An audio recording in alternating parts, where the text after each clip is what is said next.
Narvaez Bay Tidal Predictions for 2012 is a musical composition where I transpose the tide tables onto a musical scale. My name is Mark Timmings and I'm a graphic designer and artist who lives and works on Saturna Island. I took the tide tables and I transposed the tidal levels onto a musical scale, and then I added the phases of the moon and the solstices and equinoxes. The data comes from the Government of Canada's tidal information, tidal predictions. The data is for the entire year of 2012.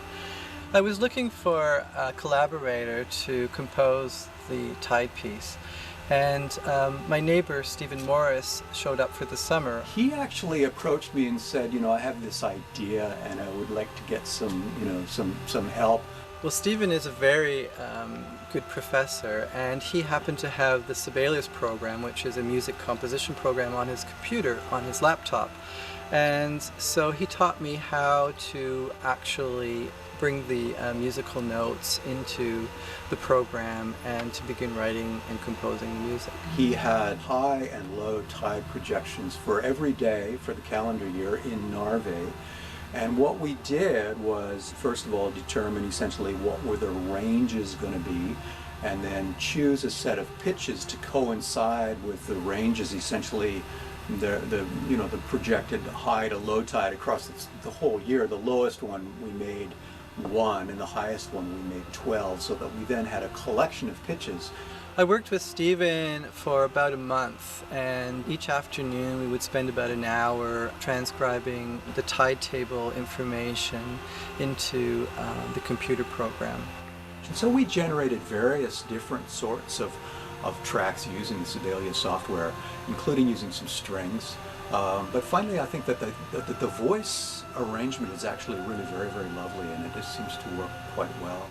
Soon after finishing the composition, I approached SHARON. SHARON is the leader of our local Saturna choir, and I wanted to talk to her about how we might perform the tides as a choral piece here on Saturna. He was very interested in developing it as a choral piece, and I heard it as a string piece. So when it finally did kind of evolve, we had both choral and string, and I think that was kind of a nice mix. We gradually added more and more voices until it was about 9 or 10 voices. That'd be great. Okay, can you give me a C major triad?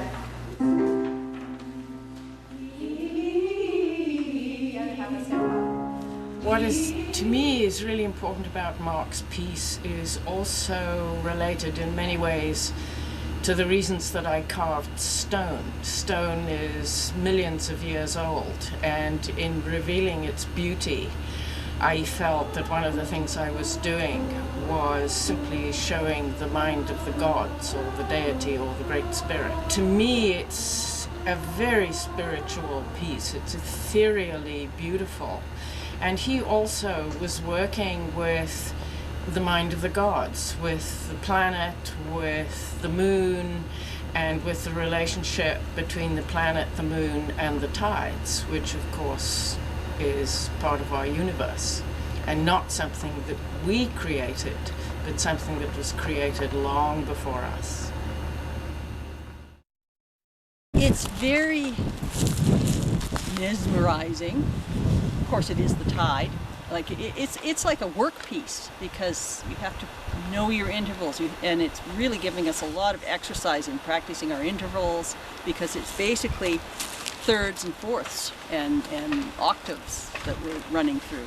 So in that way, it's a really good exercise piece. But I find the more I do it, the more I enjoy it, especially when we get soprano line going in there, and then the cello drone. It sounds so neat. So you can kind of get lost in it. It's very challenging.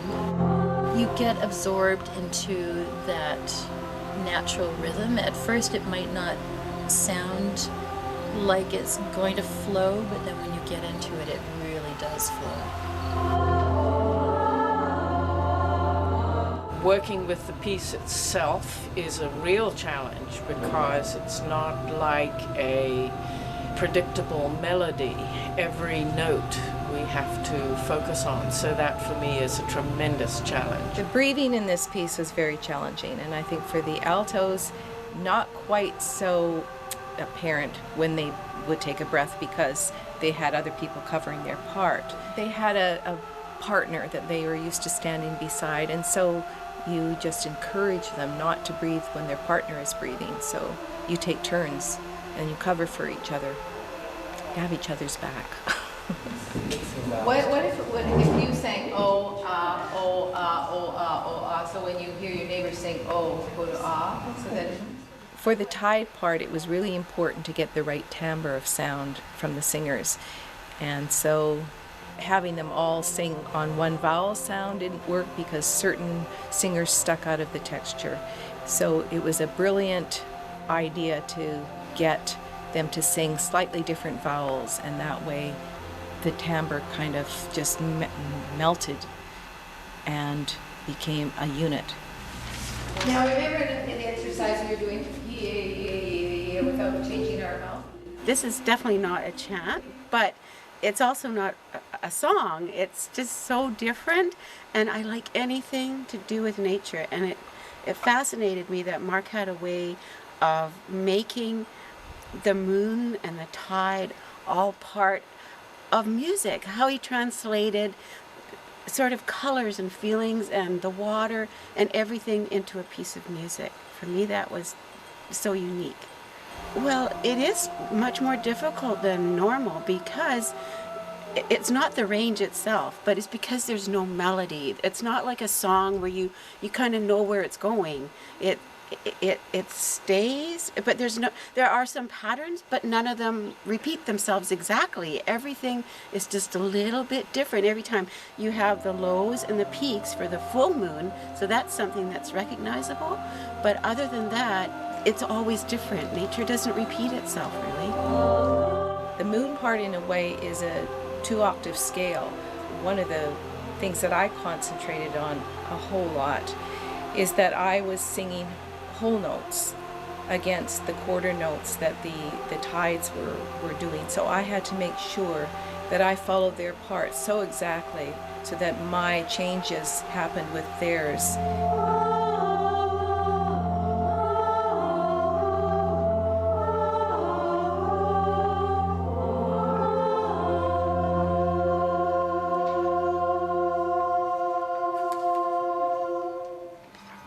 It's kind of awe-inspiring, and to think how Mark composed that, how he brought that concept into the reality of a written piece of music that we can perform with something that was really quite outstanding. It was really nice to be part of it.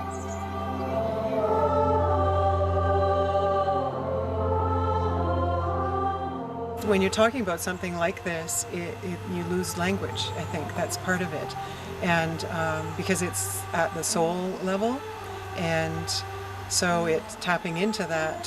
What he decided to do with the Tides project is simple and a pattern, and it's evocative, and it takes us, anybody who hears it, and certainly me who helped perform it.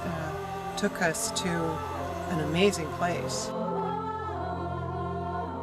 Really hard technically and really challenging on the mental level to do that and stick to it and not lose your way, and then somehow in that meticulousness, of course it's Mark, so it's like meticulous, you were taken into a whole other experience that swept you away like the ocean.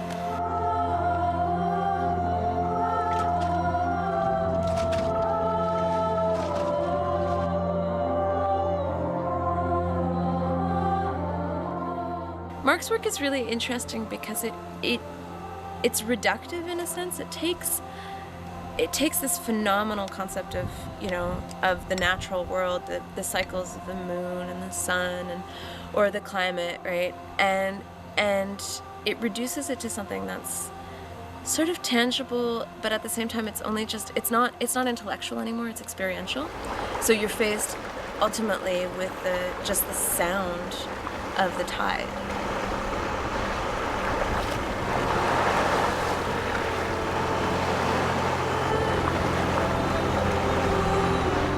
I created a graphic score where I took traditional musical notation and transformed it into iconographical symbols to represent the phases of the moon, the wave of the tides, and the sun symbols. That tradition began in the Renaissance. It was called Augensmusik or eye music. So yeah, Mark has actually managed to put together a very, very lovely visual realization of this piece, and I have seen a copy of it. I want to sit down and study it a little bit, but it's really spectacular. It's really quite lovely, and it's much more so than you would think with just regular black and white notation. He's got incorporated some graphic elements in there. Well, he said, essentially it's the graphic thing that will represent the work of art to me. Whether I can actually hear it being played or not, I will in my mind have achieved my goal if I get a good graphic realization. Kind of a fascinating take, a little bit different from my own. Mark is a really creative genius, and he has a will. He has a vision and then a will to carry that out. He really is a gentle spirit. He supported us in his gentle way, and yet he kept us trying to achieve something better and better as we practiced. Mark had done the tides as an art piece, and now he went a step further and translated that art into music, and it's all related. It's wonderful to see how it's all tied together. I consider the composition, both the visual score and the music itself, to be a landscape. I've taken a minimalist approach to try to reduce a complex natural phenomena into its intrinsic patterns, and by doing that, making it into an accessible aesthetic experience. By defining the natural patterns that surround me, I better understand my place in the world. I'm happiest when I'm out in nature, when I'm surrounded by it, but it's impossible to always be there. But Mark is bringing it into us, wherever we might be. So when we listen to that, we have those sounds of the natural world around us, and I think that's very special. When you're here, you really do feel as though you are part of a natural rhythm, and that's what the piece expresses.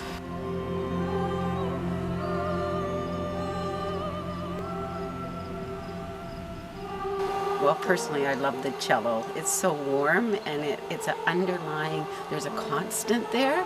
And I think with the tides, in a way, there is a constant too. It can't ever go below neap tide, and it can't ever go higher than full tide. There's a balance there, and the cello gives that balance.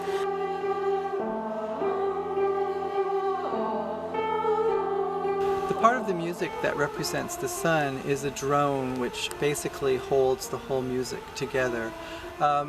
Originally was meant to be sung by male singers, but on Saturna there weren't enough singers to actually do the part, so we decided to replace it with the cello, and that was performed by our cellist here on Saturna, Nancy ANGERMEYER. Yeah, but when you come into that main part, you want the lowest note, I think. It was fun. It was fun. It was fun watching everybody get better. I have a total of 3 notes to play, 266 measures of 3 notes. It starts on the first note in the beginning of January is the low F on the C string, and I play that for about 80 to 90 measures, and then I add the C on the G string, and playing 2 notes on a cello is no problem, so I'm playing the low F and the C, and I go on and playing that until we get to the summer solstice in July. Conducting and singing. That was challenging. What was hard about my part wasn't so much the intervals as the sustaining of breath and control of the sound. You didn't want a lot of vibrato in the sound because it just wouldn't fit in with the sound of the tides, and so it was, the challenge was control. We're very fortunate to have SHARON SCHERMBRUCKER as our maestro. She's incredibly sensitive to the needs of both the singers and the needs of the work, and she is singing with us as taking the part of the moon. She brings out the best in the singers. She knows how to make you do things that you didn't think you could, or you weren't even aware were there to do. It felt like we had really achieved something, especially when we were recording the sound, and it sounded so wonderful.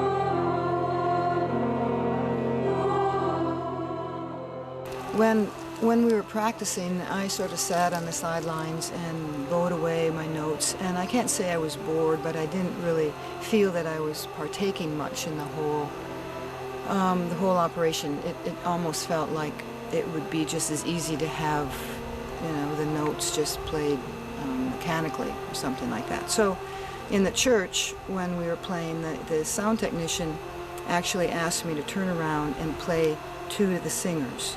So I moved around and I turned and played to the singers. SHARON, the soprano, was in the middle, the moon, then the singers behind, and then I was in front. And when I started to play, I suddenly realized the power that I had, and I knew that I was the sun.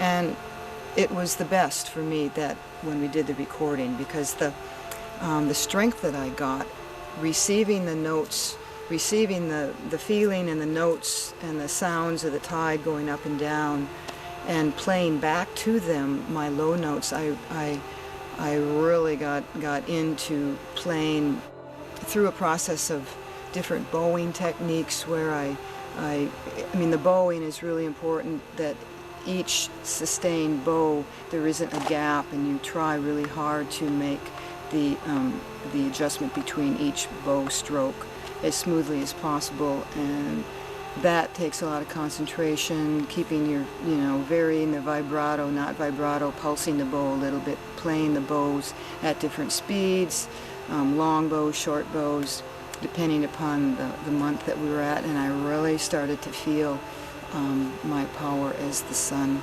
and it was quite emotional actually for me to get that sense of feeling back from everybody. I don't know what the island's going to think of it, but I know there are a lot of people who will appreciate it, because we're not all sticking the muds here on Sedona. The music was very challenging to perform, and we put about 1,000 hours of rehearsal time into preparing for the performance. Every time we got to this certain part of August, maybe it was the 17th, we got tired. But I remember trying to get through that, and my conducting would be a little bit more animated because I knew we all needed to get help moving through this certain spot.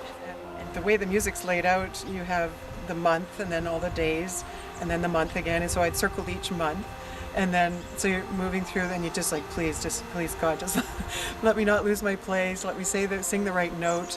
The notes are very tight, so you really have to pay attention, and then you're trying to be aware of that you're actually trying to take it to another level. So okay, we nailed it, January, February, March, okay, that's so good, oh my goodness, it's only April, okay, we're getting, and then waking up again. And that was actually the piece that I always had to remind myself, if you caught myself slipping with my mind or getting distracted, it'd be like, come back to the moment, come back to that bar, that particular note, to sort of like a new beginning, like keep it engaged, because that piece could get droning and tedious, so you have to keep remembering, what am I singing? I'm singing the water, I'm singing the ocean, I'm singing the tides.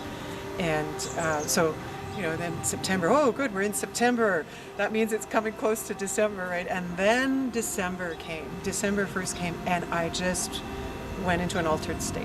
December came, and I just had waves and waves of goosebumps. It happened again where we fell into a kind of calmness, and the end of the piece was so beautiful, the way it came together after all this. It came together in this beautiful harmony that kind of just faded out.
absolutely a thrill, a feeling this evening to hear what our local Mark Timmings has done.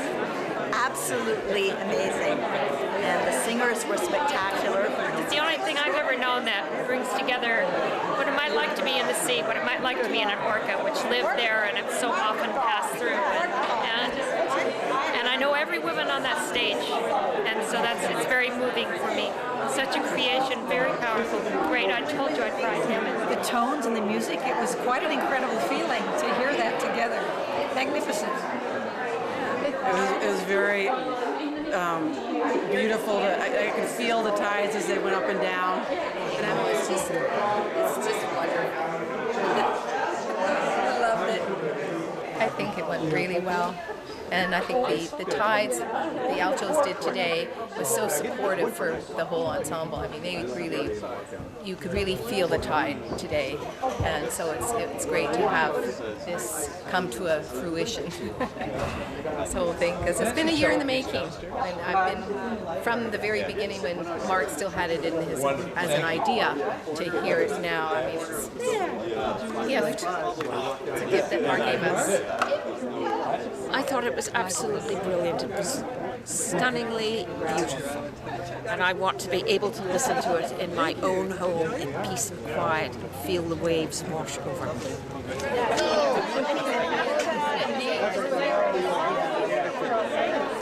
I've got the score. Isn't it beautiful? I'm going to frame it. Marvelous. Well, the night of the performance was pretty amazing. I remember that singers going through each month, and as they turned the page thinking, okay, there's another month down.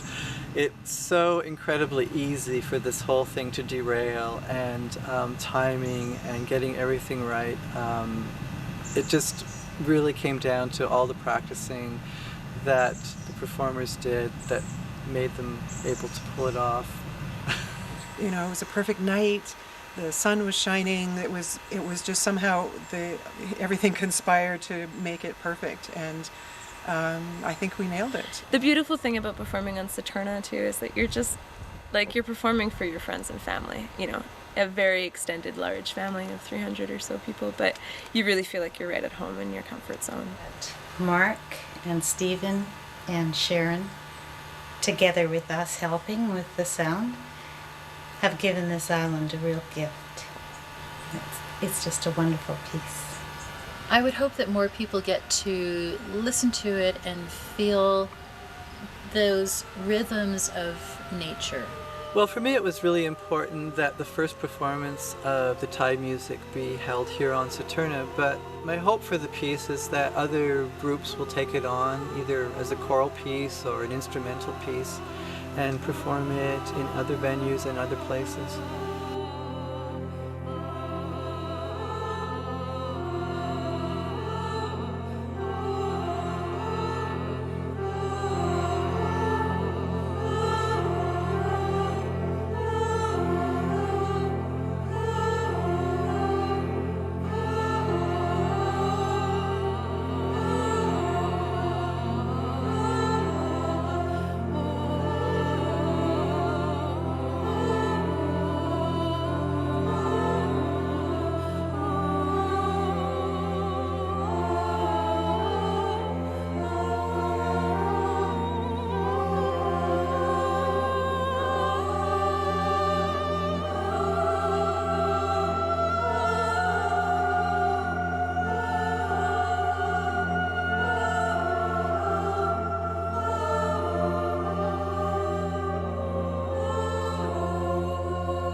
Yes, here comes chocolate. I'm going to check out this lady over here. She might have carrots.